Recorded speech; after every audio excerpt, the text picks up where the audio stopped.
as you know, man, we got an IOD Squad investor that we up right now in the Tesla trade, man. We up 700% on Tesla within the last month.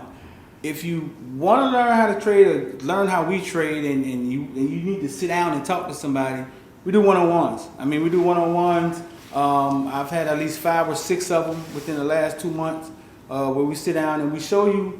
We're not your financial advisor, nothing like that. We just show you what we do, and it's up to you. Just take what we do and implement it on what you're trying to do. So if you're trying to get a one-on-one, man, just hit us up 786-459-9499. The link is always in the description, and that's the IOD Squad if you want to take your investing to the next level. Elephant in the room, bro. Just brought in one of the top offensive linemen in the nation, 2 of the top offensive linemen in the nation as freshmen, Francis and Pancake. And our offensive line, we know for a fact, is under construction. Are they breathing down somebody's neck? Can you see these young boys in the trenches blocking, you know what I'm saying, as freshmen, 19-year-old kids, 18-year-old kids? Yeah. The offensive line definitely under construction. It looks totally different from what it did last year. Mm-hmm. So, and then you bring in these 2 guys who's on campus now, along with Tripp, along with the portal guys, with Matt Lee, with Javion Cohen. The offensive line battle is probably going to be the focus point of the whole spring. Yeah. Because Zion Nelson is back. Still question marks if he's fully healthy, but he's out there working out. Rivers is back. Questions if he's fully healthy. Right. Same thing. So the only real healthy guy who you have back on the offensive line who played. You say Rivers? Yeah, Rivers. Rivers? Not Rivers. Cooper is the only guy who played multiple games who was healthy throughout the season. Rivers and Zion was hurt. Yeah. So now you're saying, can Francis come in and battle for the left tackle spot or for the right tackle spot? Can Sampson come in and battle for the left tackle or the right tackle spot? They absolutely can. You think TVD want Francis? Pancake out there? I don't think they want him on the left side. I don't think he want him on the left side. Maybe right side, but not left side. Left side, look, you gotta, playing quarterback, your left side is you gotta have full confidence that this guy's gonna hold you down. Because your back is turned. You know what I'm saying? You don't want to keep getting hit. Right. It'll take you back to 2019 when Zion gave up almost 100 sacks in one game against a 24-year-old grown man. You know what I'm saying? That's what I keep saying. The fans want the 5 stars to come in and start right away. Mm-hmm. I'm saying we got grown 24-year-old men playing defensive end. That's a mismatch. I don't care how good you was in high school. Right. That's a mismatch for anybody who's 18 years old coming out of high school. Right. But, the fans seem to say, well, they're 5 stars. Put them on the field. So you got Zion, left tackle. Right. You have Rivers, left guard. Matt Lee seems to be the guy who came in and took a spot. He's just like, this is me. I got the offensive line. He's the alpha of the offensive line right now. You have Javion Cohen. He's right guard.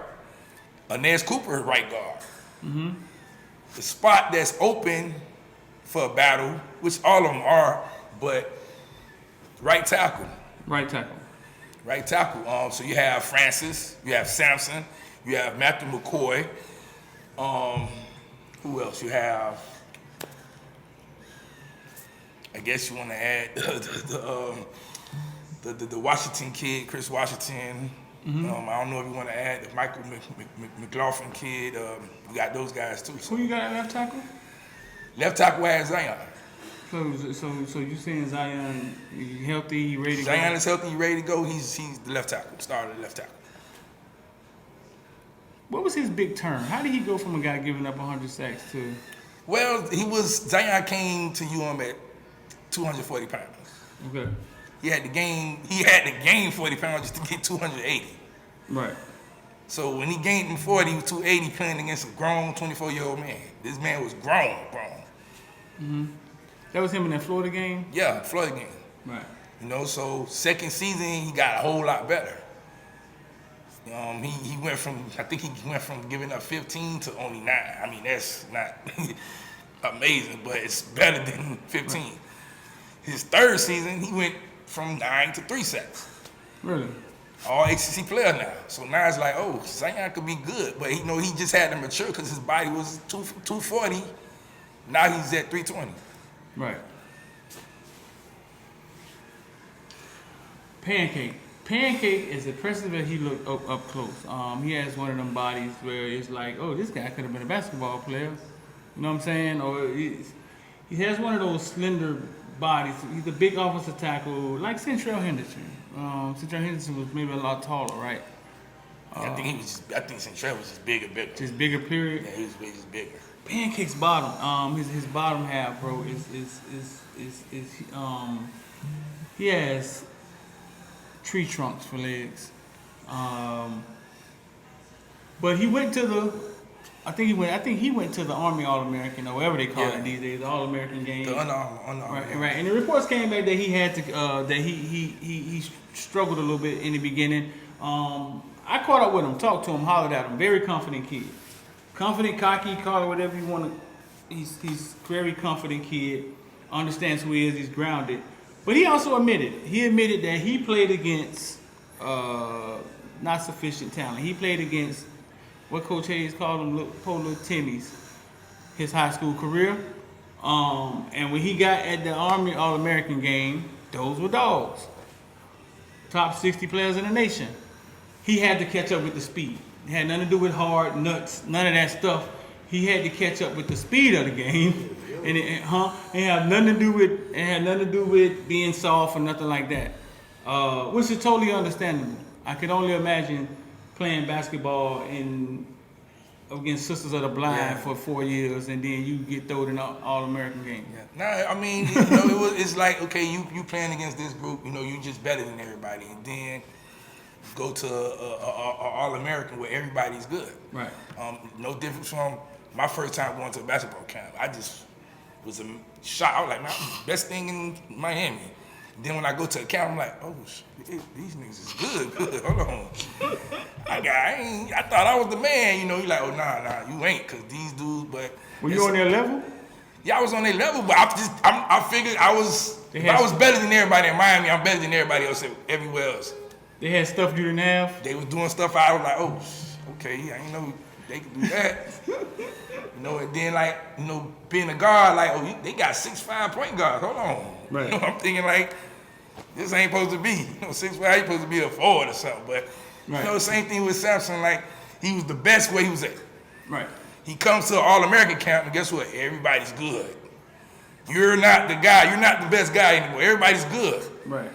So you've been practicing with guys who weren't on your level, but now you're practicing with guys who are on your level. So now you're saying, I got to catch up to, the speed level. Yeah, I mean, it's like everybody know a lot of the ballers come from New York, up north, New York, New Jersey. They play basketball like we play football. I remember when we had a chance to play Stephon Marbury. We thought it was Stephon Marbury. They told us we were going to play the top guard from up north. We was kids. We didn't have an internet. We assumed it was only one guard up north, Stephon Marbury. Ian came to Jersey St. Patrick's, and the guard name was Shaheem Holloway, and he's the head coach at Seton Hall right now, I believe.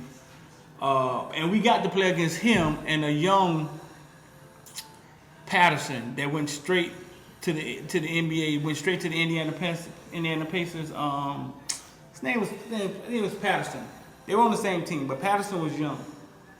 And my job was to guard Shaheem. I was like a defensive stopper. And I did pretty well. He got to the basket, man, and he faked a shot. And I jumped.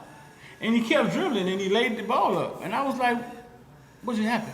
So we had a dude on the team from New York named Muhammad. And I sat down next to him. I said, Muhammad, what did he just did? I thought it was a real story. I had never seen somebody fake a shot. But he didn't fake. He didn't never touch it with his hand. He just faked like he was gonna shoot, and he was still dribbling. All the basketball I had played, I had never saw anybody do that.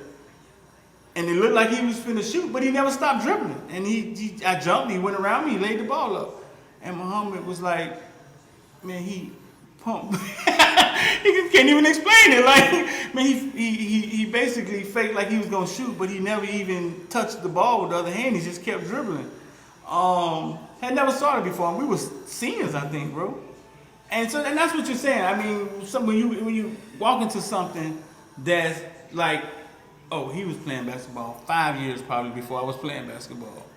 Not unbeatable, but it's just more, just has more, what's the word?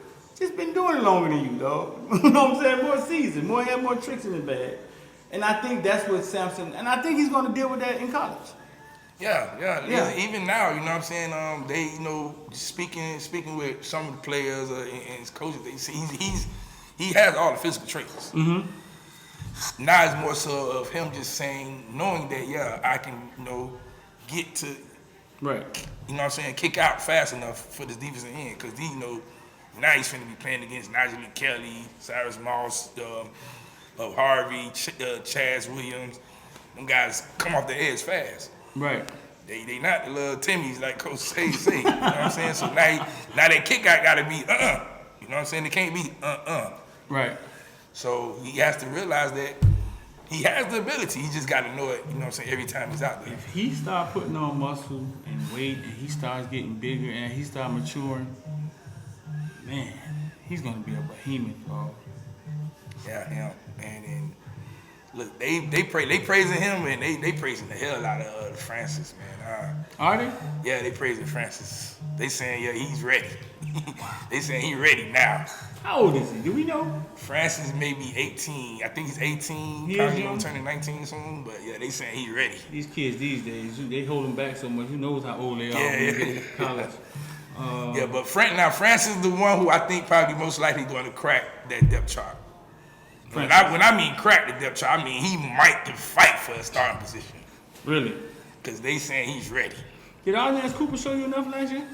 Yeah, he showed me enough at right guard. He definitely can move. He can move the line. Yeah. He showed me that.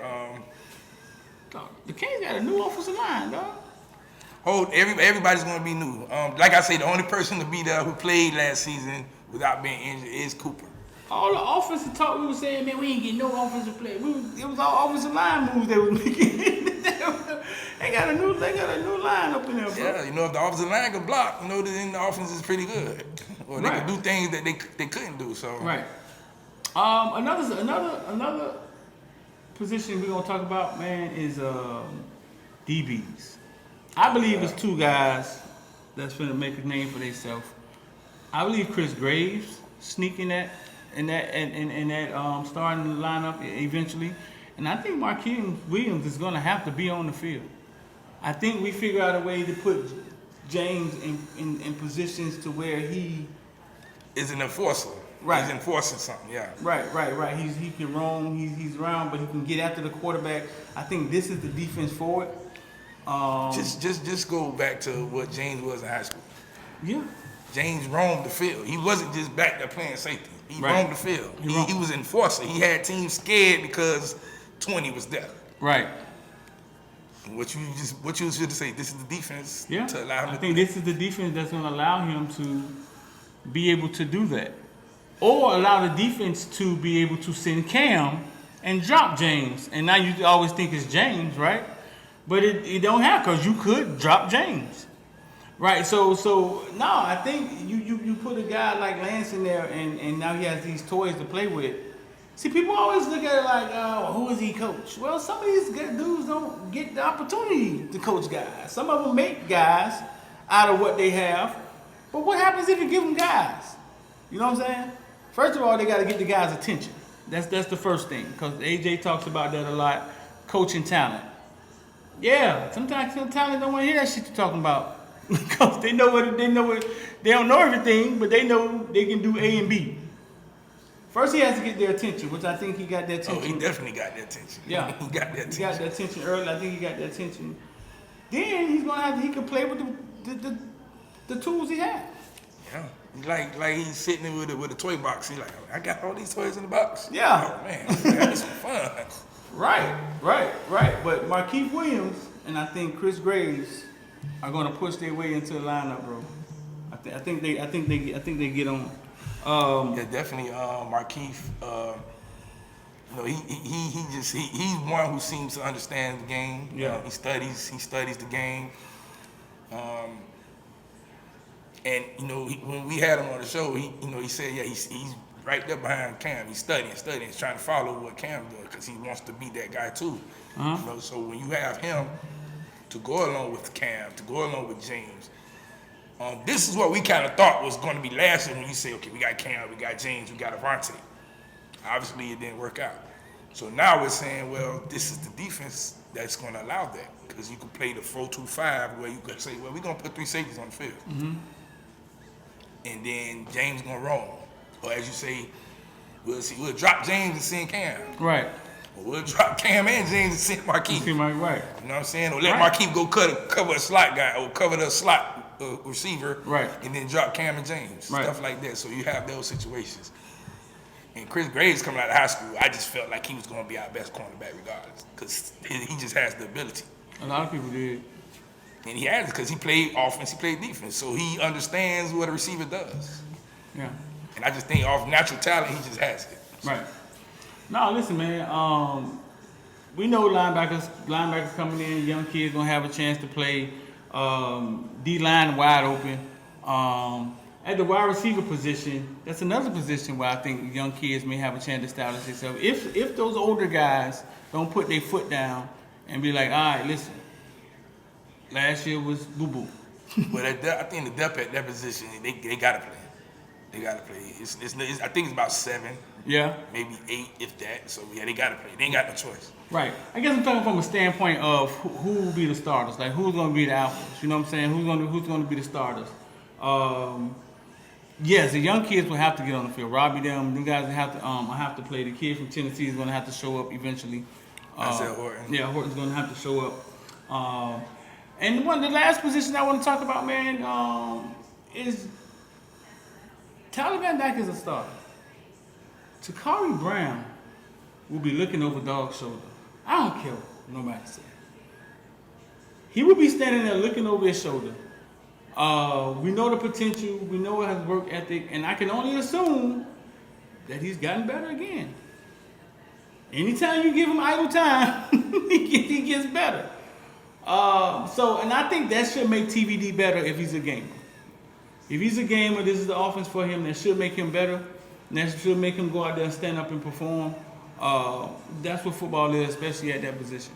You feel me? Yeah. I mean, if TVD is the guy we think he could be, and we should be happy that Jakari is there and can wait. You know what I'm saying? Because right now we still want him to wait. Like we don't want to force him out there. They want him to wait. Jakari wants to wait.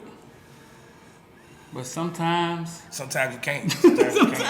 Sometimes the game don't wait on you. Y'all make sure y'all like, share, man. IOD Squad, Investor Dime. Shout out to the villains, man. You want to be a villain, is in the description, man. That's XD Spring. About to get popping, man. Let's get it going. Creator and you want to get into media, FOOTBALLVILLE is looking for talent. You could be anywhere across the nation. Send us a DM. Show us what you can do. We're looking for creators, man. FOOTBALLVILLE. We out.